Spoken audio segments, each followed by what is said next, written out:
Hola amigos, it's Will here from Will's Custom Figures, coming at you today with a big bad breakdown of the one and only, the Monster Abyss from TNA Impact Wrestling. So please sit back and relax while I talk you through why and how I made him and everything else in between. Well, firstly, the Monster Abyss. Wow, what a character that could transcend any generation of wrestling. This guy could have been in Memphis, in Mid-South, he could have been in the UK or touring throughout all the different parts of Europe and Japan, anywhere. This guy could have fought Bruiser Brody from Kane and the Undertaker. He could have fought anybody in any era and would have been an absolute standout star. And for me, he was probably one of the standout wrestlers in TNA wrestling in its glory years, back, sort of 10, 15 years ago. Now, during this period of time, it's probably longer than that, actually, it's probably even close to 20, I think, actually. During this time, you had many current and previous legends come in and out of the company, such as the phenomenal AJ Styles, Cactus Jack, and my son is well into wrestling at the moment, absolutely loves it, and I wanted to make him his very own custom Abyss that, was the Abyss that, I see in my mind's eye when I think of that character. I don't think of the more modern Abyss, unfortunately, where the mask was removed and, he had a sort of, slightly toned down persona.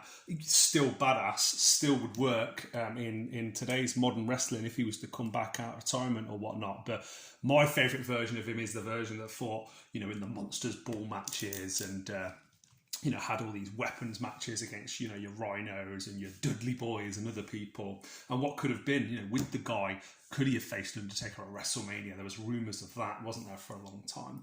But my son loves his monsters. He loves his Kanes. He loves his Undertakers. He loves his big shows. And he loves all of his larger-than-life characters that are out there. So here is, just a bit of a comparison against a Jack's Big Show as well. And a variety of different figures I've shown you guys, from WWE Elite, AJ Styles and Cactus Jack, to the TNA Dudley Boys. So I'll move Big Show out of the way. Thank you, Big Show. And here's a bit of a breakdown. So trying to get an Abyss figure for my son's birthday was proving pretty challenging. Let me just zoom out so I can show you his head. And one thing that I knew is that I had a spare Triple H Jack's head in my drawer.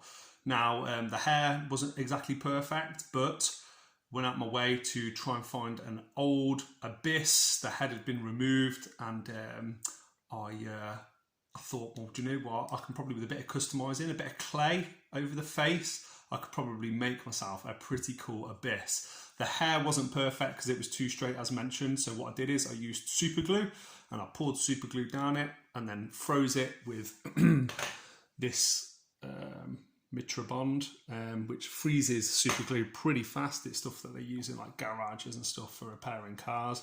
So very cheap off eBay, and I wanted to try and add in all those different layers. Now, luckily, I found a body for an Abyss figure. It wasn't perfect, it was scratched up. As you can see, it's not perfect by any stretch of the imagination, but it was a pretty good base. And I also added this nice bit of material around the neck here. This would just come as a label from a gift that I got for somebody.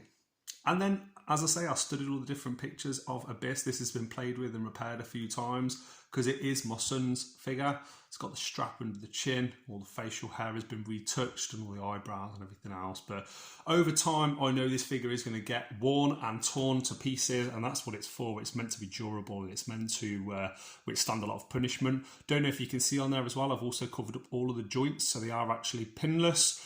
I didn't want to do full repaint on the whole body, which I'd have probably done if it was a custom figure that wasn't going to be played with. But yeah, you can see here there's sort of no pins there. I think, yeah, there's no pins there either. No, oh, there is a pin there. I think that bit of clay's fell out, and there's no pins there.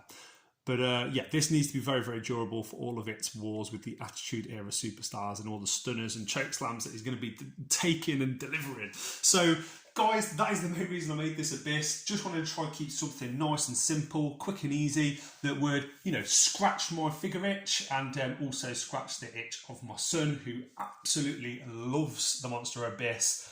man, what this guy would do if he was to come back for a run today, like in NXT or in WWE, just one off, man. Like, they're missing that monster character. And I really think that there is a gap for an Abyss in professional wrestling today.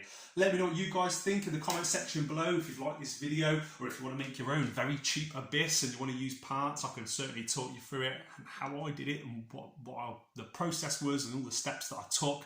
But this has been an absolute treat to work on, and for me, this is my definitive Abyss, and for my son, I think this is a definitive Abyss as well. So yeah, it has been a treat getting to spend this time with you. Please like me on Facebook, like me on Instagram, and if you've been watching for nearly 5.5 minutes now, thank you for watching here on YouTube as well. Please come back to me, let me know what you think of this video, and I've got some other pretty cool wrestling videos coming your way soon. Guys, from myself, from Big Show, from Cactus Jack, and from the Monster Abyss. See you on the next one.